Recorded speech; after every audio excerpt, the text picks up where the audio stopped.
Assalamualaikum warahmatullahi wabarakatuh. Bismillahirrahmanirrahim. Ashhadu an la ilaha illallah wa ashhadu anna Muhammadar Rasulullah. Allahumma salli ala sayyidina Muhammad wa ala ali sayyidina Muhammad. Rabbi israh li sadri wa yassir li amri wahlul 'uqdatam min lisani yafqahu qawli. Amin. Bismillahirrahmanirrahim. Salam jumpa lagi kepada para sahabatku penyimak Uripi Allah Channel dimanapun Anda berada. Semoga kita semua selalu di dalam anugerahnya Allah Subhanahu wa ta'ala. Amin ya rabbal alamin. Kali ini ada pertanyaan dari saudara kita Kang Karjuki dari Pemalang. Mari kita dengarkan bersama. Assalamualaikum warahmatullahi wabarakatuh. Guru, hamba dari Pemalang, Tarjuki dari Pemalang, mohon tolong, apa hakikatnya ridho? Kalau menurut syariat kan akan mendapat ridhonya dari sana, jadi di sananya, bukan hakikatnya bagaimana gitu. Mohon dijelaskan guru. Assalamualaikum warahmatullahi wabarakatuh. Waalaikumsalam warahmatullahi wabarakatuh. Apa yang dimaknai dengan ridho? Menurut pemahaman mayoritas manusia, ridho atau keridhaan Allah itu adanya nanti. Karena di dunia ini Allahnya tidak ada. Karena di dunia ini Allahnya gaib. Karena Allah di dunia ini tidak nyata. Bagaimana mungkin akan mendapatkan keridhaan Allah bila Allah itu gaib saat kita di dunia ini? Jadi keridhaan Allah itu tak satu pun manusia mendapatkan keridhaan Allah apabila manusia masih mentuhankan kepada hawa nafsunya sendiri. Tak satu pun manusia bisa mendapatkan keridhaan Allah bila manusia hanya ridho kepada hawa nafsunya sendiri. Tak satu pun manusia mendapatkan keridhaan Allah sebelum ia masuk Islam di sisi Allah.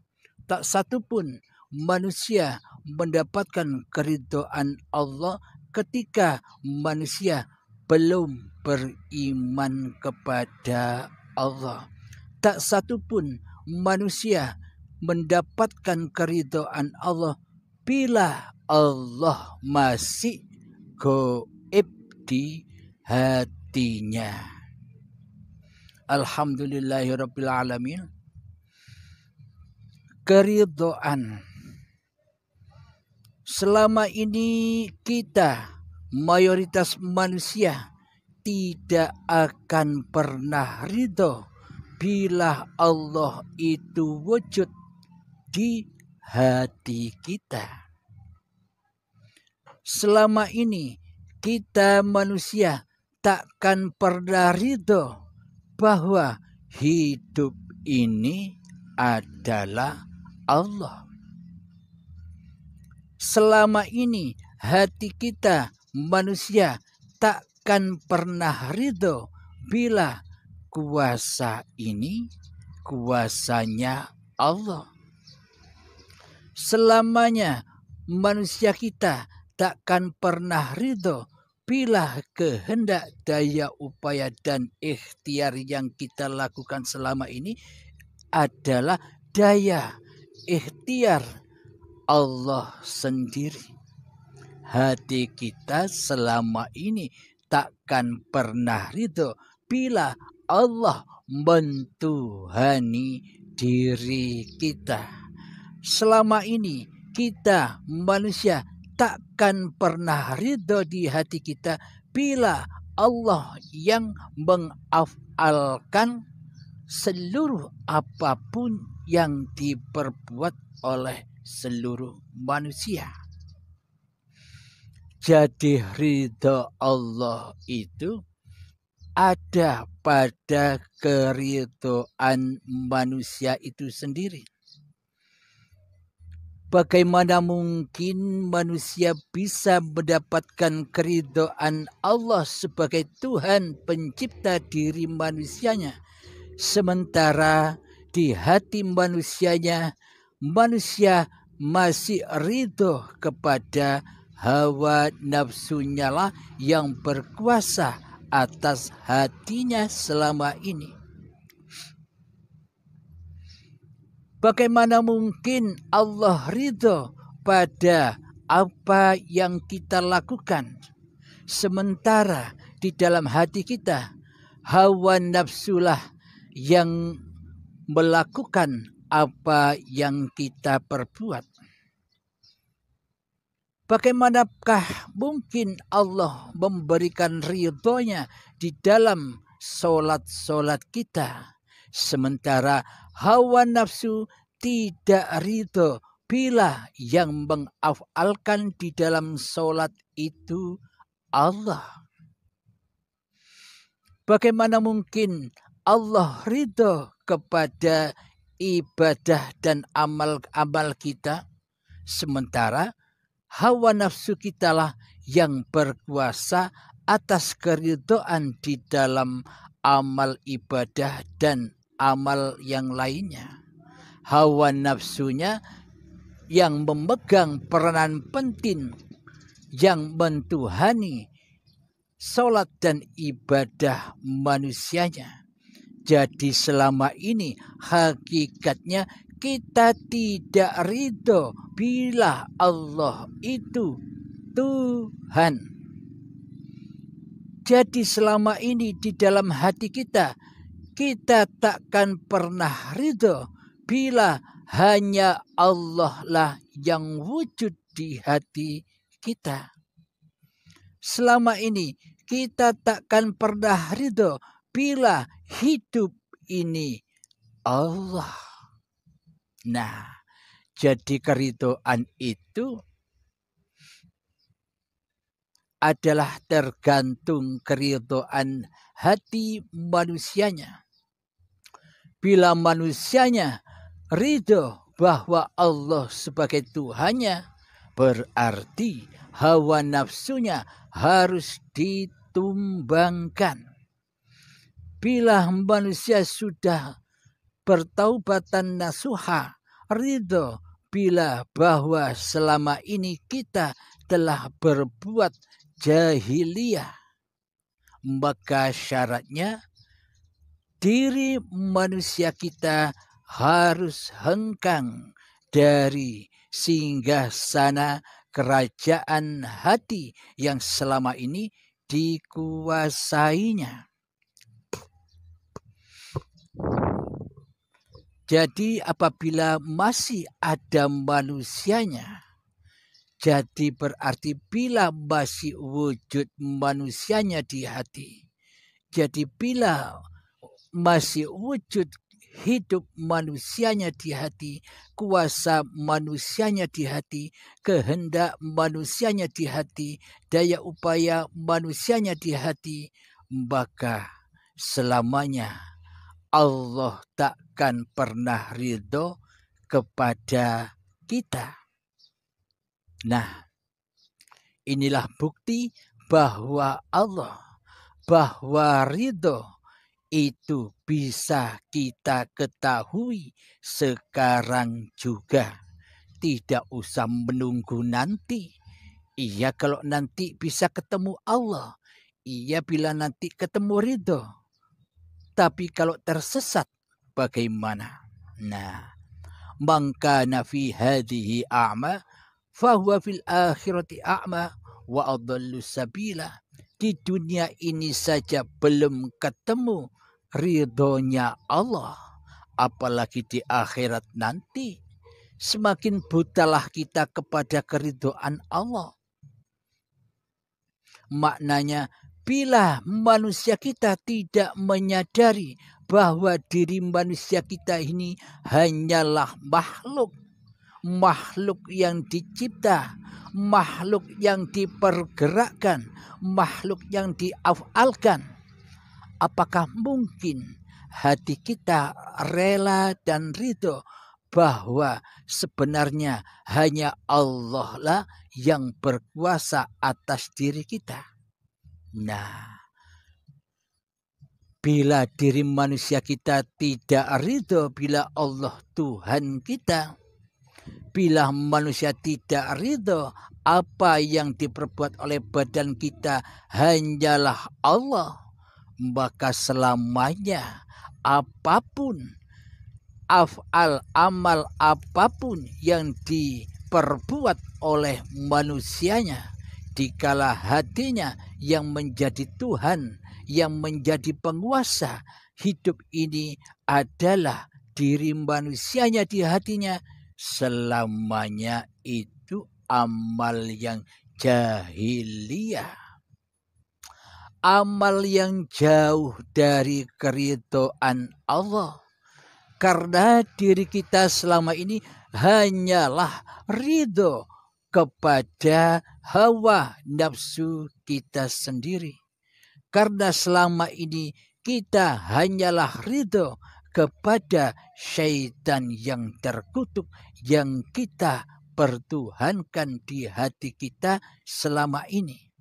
Selama ini kita hanya ridho dalam aktivitas apapun, yang menjadi Tuhan, yang menjadi penggerak adalah diri kita sendiri selama ini. Lalu bagaimana mungkin kita menginginkan keridhaan Allah, sementara hawa nafsu tidak ridho bila Allah itu sebagai penguasanya?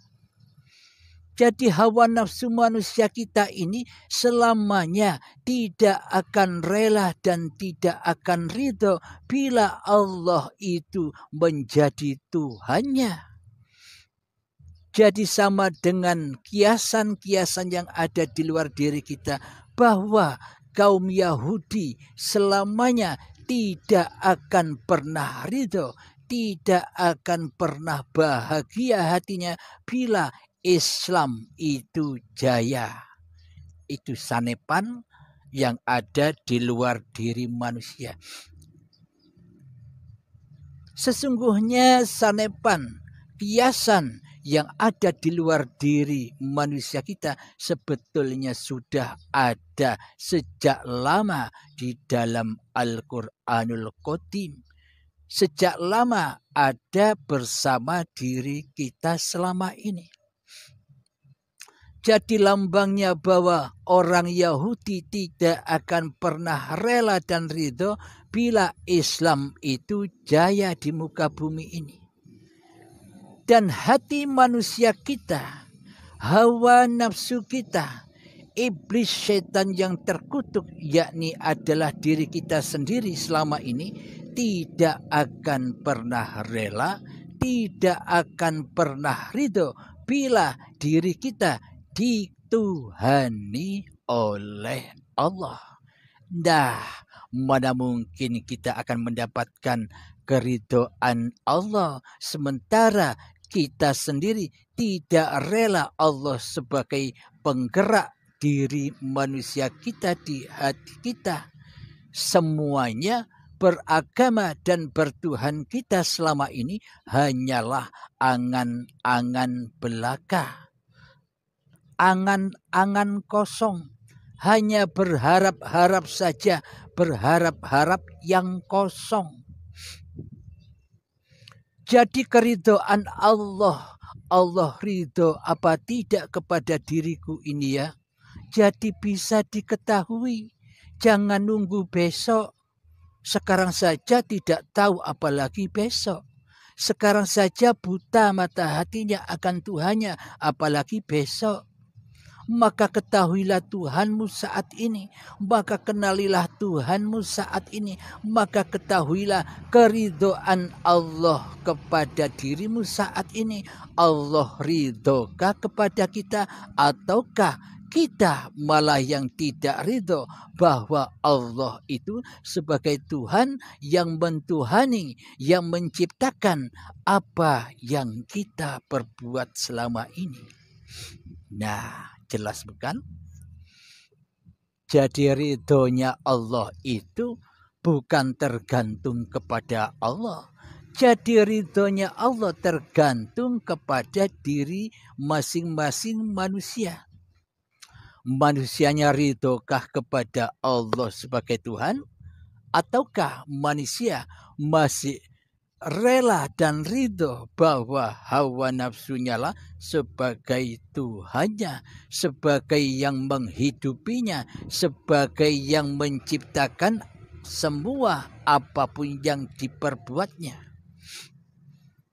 Jadi tandanya bila kita yang masih berkuasa di hati kita, bila di dalam hati kita yang jadi Tuhan adalah diri kita sendiri, sementara tandanya Allah itu gaib, maka itulah tanda bahwa selama ini kita jauh dan teramat jauh dari keridhaan Allah Subhanahu wa Ta'ala. Jadi kapankah datangnya keridhaan Allah itu? Ya benar kata pertanyaan Kang Karjuki. Benar kata manusia kebanyakan. Nanti setelah mati, setelah disiksa, diazab dan dipaksa kembali pulang kepada Allah dengan azab yang pedih.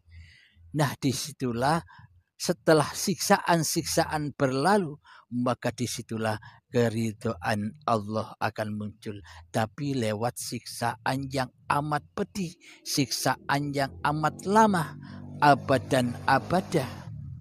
Jadi tergantung manusianya, bebas siksaan sekarang atau bebasnya besok. Jadi mendapatkan keridhaan Allah sekarang atau nanti besok setelah disiksa, semua dikembalikan kepada masing-masing diri manusianya. Allah lah yang maha menunjuki dan Allah lah yang maha menyesatkan hamba-hambanya. Jadi menunjuki dan menyesatkan baik dan buruk, taat dan maksiat itu kesemuanya adalah keseimbangan. Harus ada di alam semesta ini. Jika tak ada keseimbangan, jika tidak ada min dan plus, jika tidak ada kutub utara dan kutub selatan, jika tidak ada laki dan perempuan, jika tidak ada taat dan maksiat, jadi bila tidak ada dosa dan pahala yang berpasang-pasangan itu, maka tidak akan sempurna penciptaan Allah. Jadi terciptanya kedua yang berselisih inilah kesempurnaan Allah di dalam penciptaannya. Logikanya demikian. Allah bisa menjadikan kita kaya semua. Allah mampu menjadikan manusia ini semua kaya. Tapi di balik kekayaan semua manusia pun juga terjadi kemiskinan. Pun juga terjadi kesusahan, kepayahan. Contohnya, bila seluruh dunia ini manusia kaya raya semua. Misalkan, bila Anda ingin makan enak di warung, apakah Anda bisa makan enak di warung? Sedangkan orang-orang sudah kaya semua. Ya akhirnya kita masak sendiri sesuai yang kita inginkan. Seumpama Anda ingin membangun bangunan rumah atau pabrik milik Anda, ketika orang sudah kaya semua, Anda harus membangun sendiri pabrik itu dengan susah payah. Ketika Anda kepingin motor atau mobil, sementara semua orang sudah kaya-kaya semua, tak ada yang menjadi pelayan, tak ada yang menjadi tukang. Jadi akhirnya Anda beli sendiri, merakit-rakit sendiri apa yang Anda inginkan. Jadi memang pasti ada pasangannya. Jadi adil menurut Allah itu perbedaan tapi ahad. Sementara keadilan di sisi manusia sama. Seumpama kaya, kaya semua. Seumpama miskin, miskin semua. Itulah keadilan di sisi manusia. Akan tetapi keadilan di sisi Allah, ya ada kaya, ya ada miskin. Tapi saling membutuhkan. Yang kaya butuh yang miskin, dan yang miskin butuh yang kaya. Itulah kesempurnaan Allah di dalam penciptaannya. Jadi pada intinya, carilah keridhaan Allah mumpung masih ada waktu. Carilah keridhaan Allah mumpung belum kedatangan ajal. Jadi berlomba-lombalah dengan ajal kita. Jadi berlomba-lombalah dengan waktu. Jangan sampai ajal mendahului kita sementara kita belum mengenal Allah dan mengenal keridhaan Allah Subhanahu wa taala. Alhamdulillahirabbil alamin. Semoga saya pribadi dan semoga kita semua senantiasa dijaga oleh Allah Subhanahu wa taala. Alhamdulillahirabbil alamin. Rabbana atina fid dunya hasanah wa fil akhirati hasanah wa qina adzabannar. Rabbana atina fid dunya hasanah wa fil akhirati hasanah wa qina adzabannar. Rabbana atina fid dunya hasanah wa fil akhirati hasanah wa qina adzabannar. Wa sallallahu ala sayyidina Muhammad wa ala alihi wa sahbihi wa sallam walhamdulillahi rabbil alamin. Assalamualaikum warahmatullahi wabarakatuh.